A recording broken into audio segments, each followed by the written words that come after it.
Vale, vamos a desglosar esto. Imagina que toda la historia humana, todas nuestras megaciudades de cristal y acero, Las autopistas, todo. todo.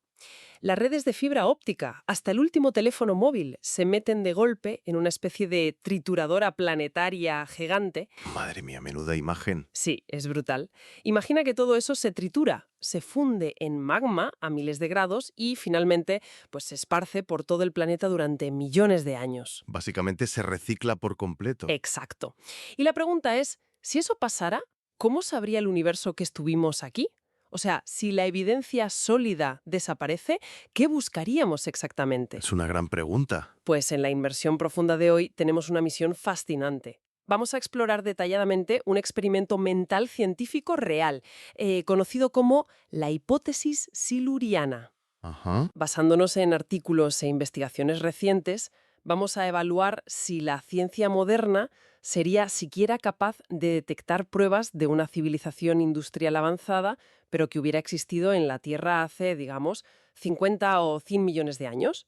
Casi nada. Es aplicar un rigor científico y analítico brutal a una premisa que suena, bueno, puramente a ciencia ficción. Totalmente. Y creo que es fundamental, hacer una aclaración inmediata, porque sé que esta premisa puede levantar cejas. Ya te digo. Sé lo que está pensando cualquiera que nos escucha ahora mismo.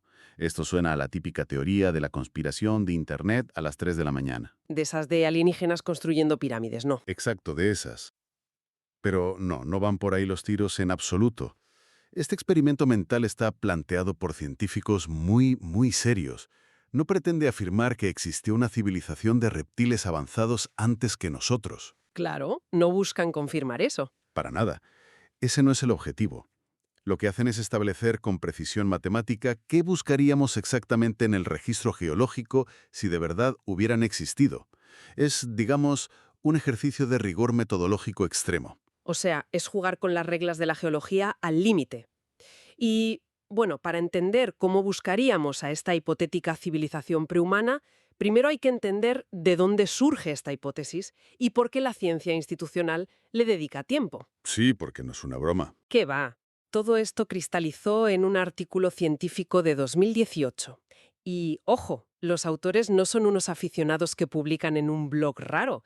Estamos hablando de Adam Frank, que es un reconocido astrofísico de la Universidad de Rochester, Un grande, sí. y de Gavin Schmidt, que es nada menos que el director del Instituto Goddard de Estudios Espaciales de la NASA. Ostras, es que es una combinación de disciplinas que, francamente, resulta muy reveladora. Ya ves. Porque tienes a un astrofísico, alguien que se dedica a mirar hacia las estrellas, a intentar entender sistemas planetarios lejanos, Ajá. trabajando mano a mano con un climatólogo, alguien cuya vida consiste en analizar la dinámica y la historia de la atmósfera de la Tierra.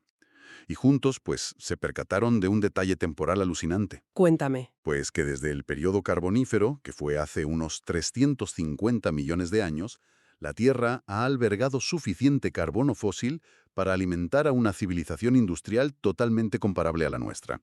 O sea que el carbón, el petróleo, el gas, todo ese combustible de una revolución industrial ya estaba ahí listo para usarse hace cientos de millones de años. Correcto.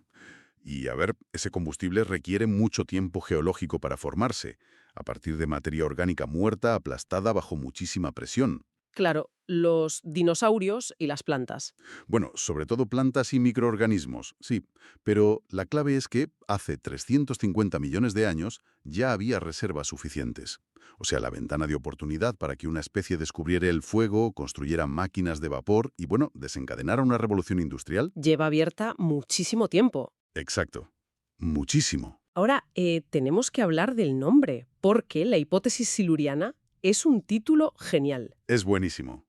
Quien sea fan de la ciencia ficción británica clásica ya habrá pillado la referencia. Viene directamente de los Silurians, que son una raza de la mítica serie de televisión Doctor Who. Sí, todo un clásico. En la ficción creo que apareció por primera vez en 1970. Son unos humanoides reptilianos que poseían una civilización superavanzada en el pasado distante de la Tierra.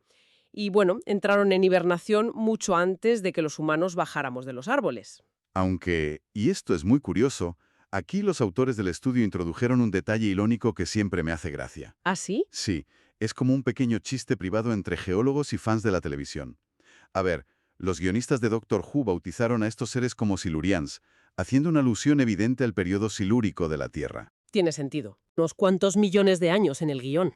Sí, un error de cálculo menor en la televisión, ya sabes cómo es esto. Pero supongo que titular el artículo «La hipótesis del Eoceno» sonaba demasiado a libro de texto aburrido. Ya, le quitaba ese aura enigmática que buscaban. Totalmente. Pero a ver, aquí tengo que hacer de abogada del diablo. Porque si Frankris y Schmidt escriben explícitamente en su propio estudio que dudan fuertemente de que haya existido una civilización anterior a la nuestra, Y lo dudan, ¿eh? Lo dejan muy claro. entonces, ¿por qué molestarse? O sea, ¿por qué dos científicos de este nivel dedican semanas o meses de su tiempo a publicar un estudio tan exhaustivo sobre algo que están convencidos de que no existe? Esto plantea una pregunta importante, y es realmente la justificación de todo este esfuerzo científico. Formalizar esta pregunta tan aparentemente absurda tiene, digamos, dos propósitos pragmáticos y masivos. ¿Vale? El primero tiene que ver con la astrobiología. A ver, si queremos buscar vida inteligente en exoplanetas a decenas de años luz de distancia, necesitamos saber qué firmas tecnológicas o climáticas tenemos que buscar a través de nuestros telescopios. Claro, no vamos a ver una ciudad por un telescopio. Exacto. Y si ni siquiera sabemos cómo detectaríamos las huellas de una civilización antigua en nuestro propio patio trasero planetario, pues ¿cómo pretendemos detectarla en un punto de luz apenas visible en otra galaxia? Entendido.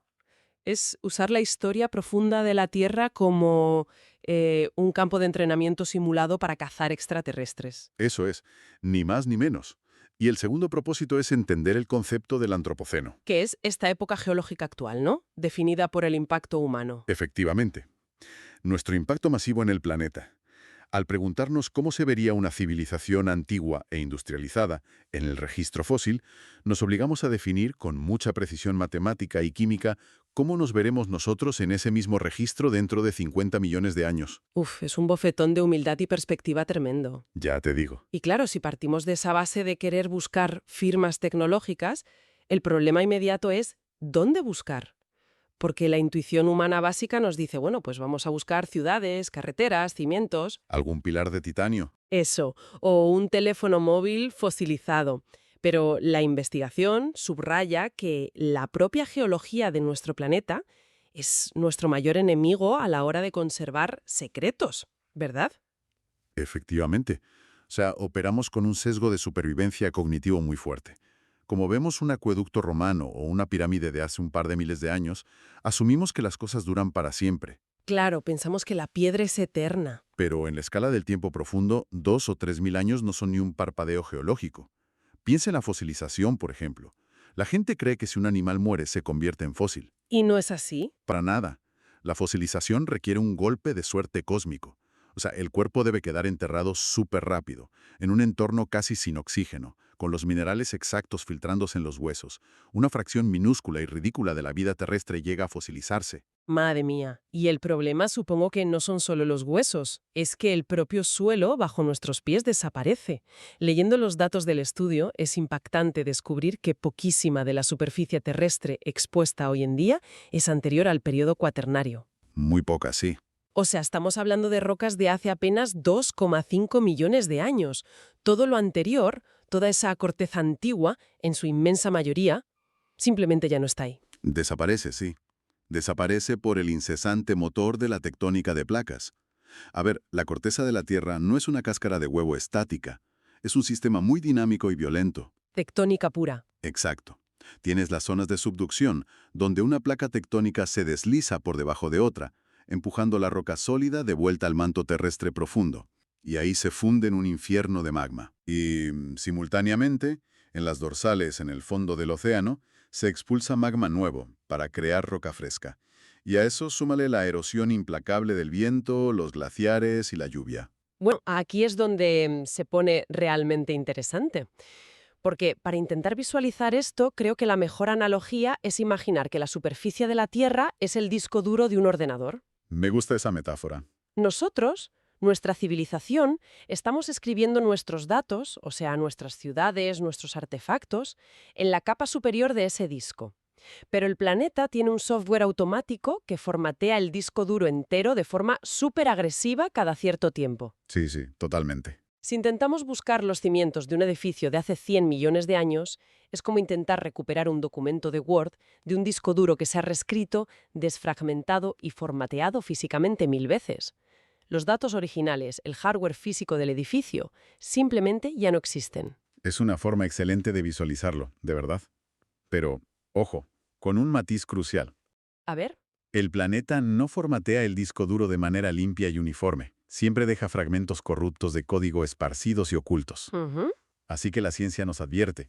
Si la evidencia directa, los objetos físicos, son borrados, no busques hardware. Tienes que buscar los errores en el software del planeta. Qué bueno. Y esos errores toman la forma de anomalías químicas. Hablamos de alteraciones en los procesos planetarios, de fantasmas isotópicos que quedan impresos en la roca profunda mucho después de que los edificios se hayan derretido. Vale, me encanta esa idea. Si el disco duro físico está destrozado, vamos a buscar esos fallos en el código. Pero si no hay rascacielos, ¿cuál es el rastro indirecto de una civilización industrial? Pues, según los autores, la ironía es que sería exactamente lo mismo que estamos provocando nosotros ahora mismo. El caos climático. Exacto. Frank y Schmidt sugieren buscar cambios climáticos rápidos y señalan un evento muy concreto que trae a los científicos de cabeza: el máximo térmico del Paleoceno-Eoceno. Que ocurrió hace unos 55 millones de años, ¿verdad? Eso es. ¿Qué pasó exactamente ahí y por qué se parece a una huella industrial? Pues mira, el máximo térmico del Paleoceno-Eoceno, o PTEM por sus siglas en inglés, es un periodo geológico fascinante. En muy poco tiempo, Hablamos de siglos. hablamos de unos pocos miles de años, que es un instante geológico, pues en ese tiempo, las temperaturas globales medias se dispararon masivamente, entre 5 y 8 grados centígrados. ¡Qué barbaridad! Y lo que es clave, junto a ese calentamiento brusco, los geólogos observan una alteración extrema en los isótopos del carbono en las rocas sedimentarias de todo el mundo. De repente, hubo una inyección masiva de carbono ligero, el isótopo carbono 12, en la atmósfera. Y el carbono 12, a ver si me acuerdo, es importante porque es el tipo de carbono que prefieren las plantas y los seres vivos, ¿verdad? Y por extensión es el carbono que forma los combustibles fósiles. Exacto. Cuando quemas millones de toneladas de carbón o petróleo, estás inundando la atmósfera con ese carbono 12 específico. Claro. Ahora, seamos claros, los climatólogos saben que el PETM fue causado casi con certeza por procesos naturales extremos. O sea, no fueron los hombres lagarto. No. Probablemente fue un vulcanismo masivo en el Atlántico Norte, combinado con la liberación repentina de metano congelado del fondo oceánico. No había fábricas reptilianas. Menos mal. Pero la mecánica química de lo que ocurrió entonces, ese pico brusco de temperatura y de carbono ligero, es exactamente el tipo de señal de advertencia que una civilización industrial que quemara combustibles fósiles dejaría atrás en los estratos geológicos. O sea, estamos buscando el humo radioactivo y químico en lugar de buscar la chimenea física, digamos. Exactamente. Pero el estudio no se queda solo en el clima, no. También habla de buscar cosas que directamente no deberían existir en la naturaleza. Mencionan buscar anomalías en los sedimentos como microplásticos degradados. Sí, los plásticos son un gran marcador. O evidencias de fertilizantes artificiales, que alteran por completo el ciclo global del nitrógeno. Y podemos ir mucho más al fondo, bajando al nivel subatómico, a las proporciones de los isótopos radioactivos.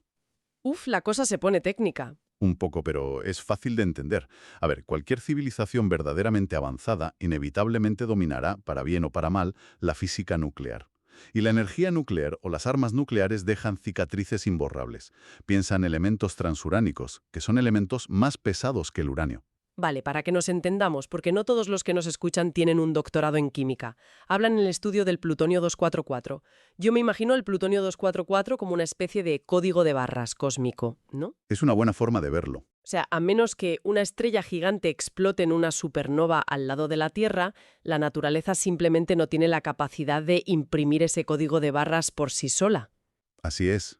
Si tú perforas un estrato sedimentario de hace 80 millones de años y detectas un pico anómalo de plutonio 244, las explicaciones son muy limitadas. Claro. O bien el planeta fue bañado por los restos de una estrella cercana que explotó, o alguien, de alguna forma, estaba operando reactores nucleares o detonando armamento en ese momento preciso del tiempo geológico. Pero aquí, debo admitir que leyendo esto, mi sentido común chocó contra un muro.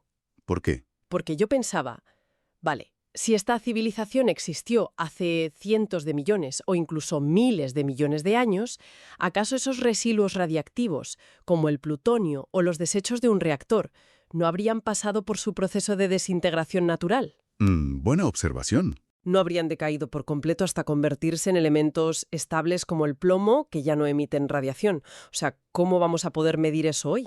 Lo fascinante aquí es que la naturaleza misma nos ha demostrado que sí podemos leer ese registro, incluso miles de millones de años después. Hay un caso real que parece ciencia ficción, pero es pura geología planetaria. Cuéntame. Ocurrió en la región de Oklo, en Gabón, en África. Ocurrió algo increíble hace unos 2.000 millones de años. Espera, ¿qué pasó exactamente en Oklo? Porque me suena haber oído que es el único caso conocido en la Tierra de un reactor nuclear natural. Así es, y es alucinante. Hace 2.000 millones de años había vetas de uranio muy ricas en la corteza terrestre de esa zona. Y el agua subterránea se filtraba a través de esas vetas de mineral. Vale. Y el agua actuó como un moderador de neutrones. Es decir, el agua ralentizaba los neutrones que emitía el uranio de forma natural, lo suficiente para permitir que el isótopo uranio 235 mantuviera una reacción de fisión nuclear en cadena autosostenida.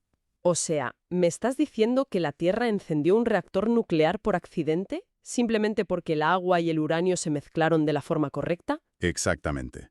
Se generaba calor, el agua hervía y se evaporaba, lo que detenía la reacción temporalmente, impidiendo que aquello explotara, claro. ¡Qué pasada!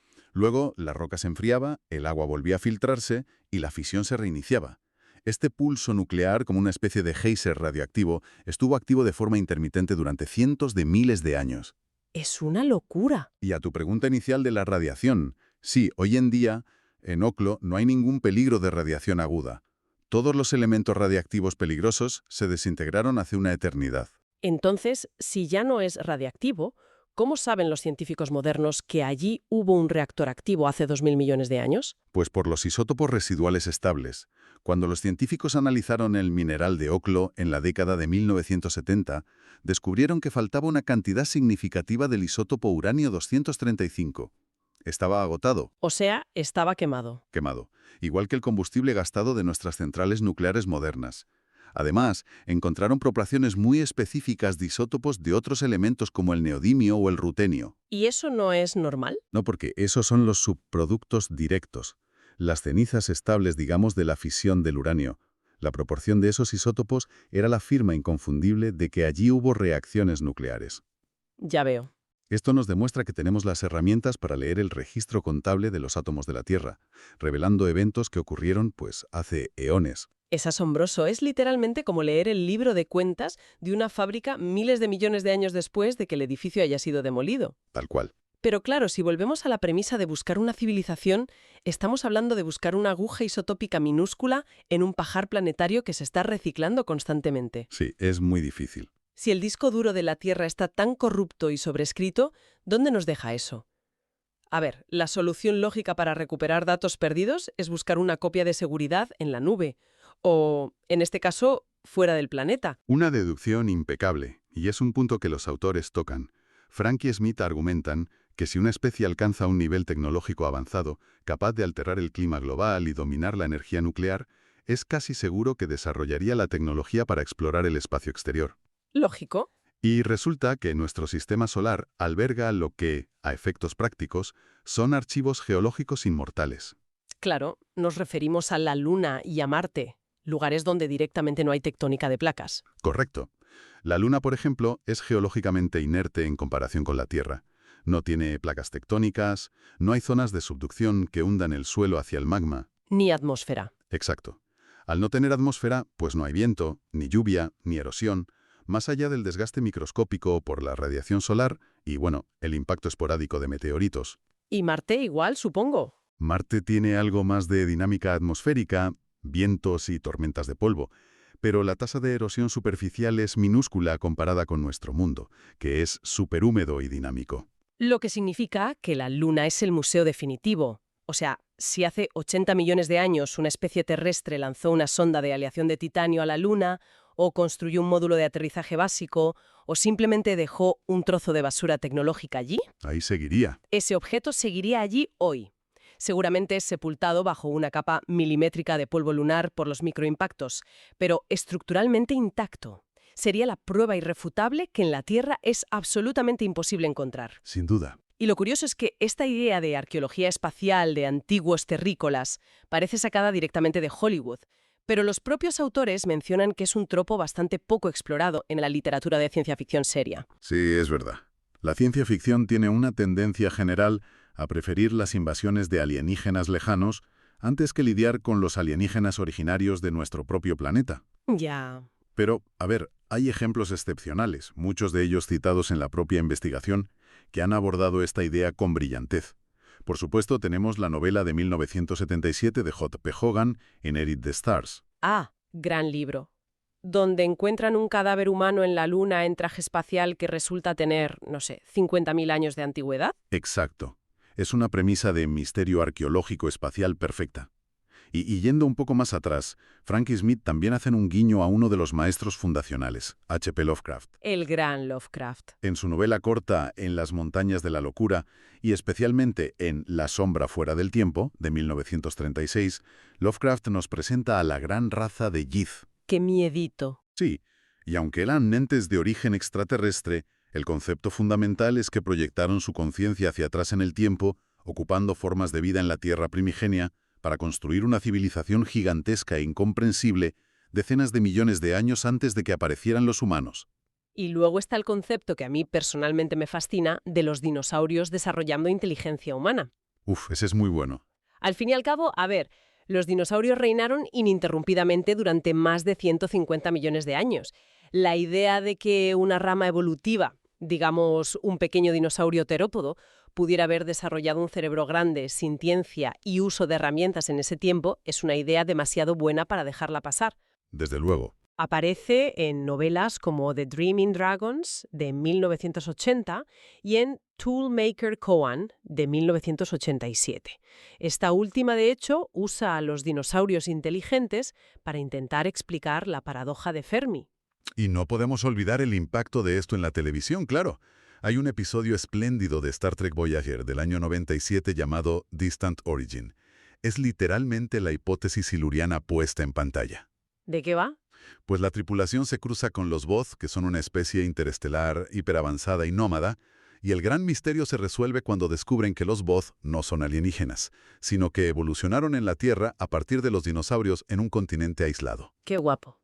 Un cataclismo natural los obligó a abandonar el planeta y, tal y como dictan las reglas geológicas que hemos discutido hoy, todos los rastros físicos de sus ciudades quedaron bajo kilómetros de roca sólida o destruidos por la subducción tectónica. Me parece una premisa redonda.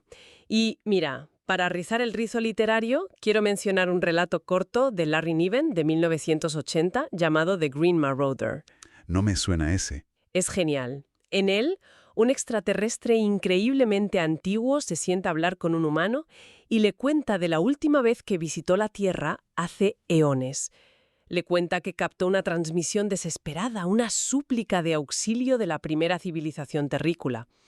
Pero ojo, no eran reptiles. ¿Qué eran? Eran seres anaeróbicos, es decir, criaturas que no necesitaban respirar oxígeno.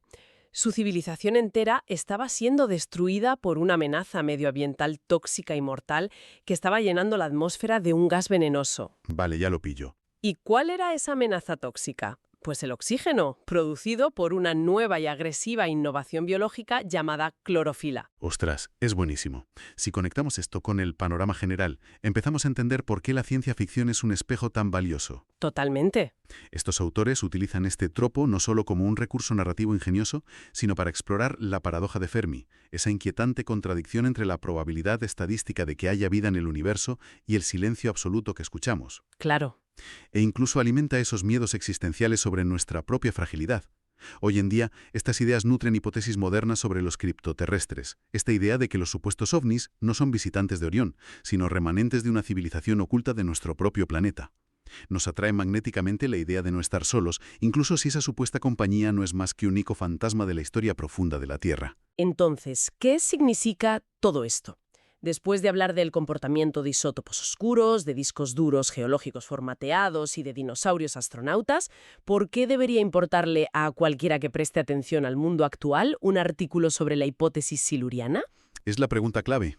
Creo que la verdadera miga del asunto reside en una perspectiva temporal absolutamente humilde y reveladora que exponen los científicos del estudio. Totalmente. A ver, consideremos las matemáticas de nuestra propia existencia. El ser humano anatómicamente moderno lleva caminando por este planeta unos 300.000 años. Ajá. Pero si hablamos de la civilización industrial, de tener tecnología capaz de alterar masivamente la atmósfera o el ciclo del nitrógeno, llevamos haciendo eso apenas 3 siglos. 300 años frente a miles de millones de años de historia geológica. Es que no es nada. Nuestra era industrial entera no llega ni a ser un suspiro en el reloj del planeta. Es literalmente una fina línea de polvo a escala planetaria. Y por eso, en resumidas cuentas, la hipótesis siluriana no trata de convencer a nadie de que busque alienígenas reptilianos escondidos bajo la corteza del Eoceno. No, para nada. Funciona como un espejo. Es una herramienta reflexiva, astronómica y geológica que nos obliga a mirar fijamente, sin apartar la mirada, nuestra propia huella. Al definir rigurosamente qué anomalías químicas, climáticas e isotópicas delatarían a una civilización extinta, estamos dictando paso a paso cómo la humanidad quedará registrada en las rocas del futuro. Eso es. Nos arranca de nuestro antropocentrismo y nos revela que lo que consideramos el culmen de la permanencia, los rascacielos inmortales de hormigón, la infraestructura global de fibra óptica, es geológicamente efímero. ¿Desaparecerá? Será triturado, sí, lo que será verdaderamente permanente, lo que dejará un legado imborrable en la historia de la Tierra, será el desequilibrio isotópico, la alteración térmica profunda y las cicatrices químicas imborrables que estamos imprimiendo ahora mismo en los estratos geológicos. Tela. Y esto me lleva a un pensamiento final para cerrar esta inmersión profunda. Volvamos a la imagen del principio. Ese museo geológico destrozado, fundido y reseteado por la maquinaria del planeta. Vale. Basándonos en que una civilización industrial masiva no deja monumentos eternos para la posteridad, sino marcadores químicos fríos como el plutonio residual, una fina capa global de microplásticos fosilizados y picos extremos de retención de carbono, imagina que dentro de 100 millones de años una nueva especie inteligente evoluciona. O un alienígena, ¿no? Exacto. O tal vez un visitante de otro sistema estelar aterriza aquí para hacer mediciones. Descubren nuestra fina capa en el subsuelo y, al analizar esa franja geológica diminuta, ven toda esta amalgama antinatural.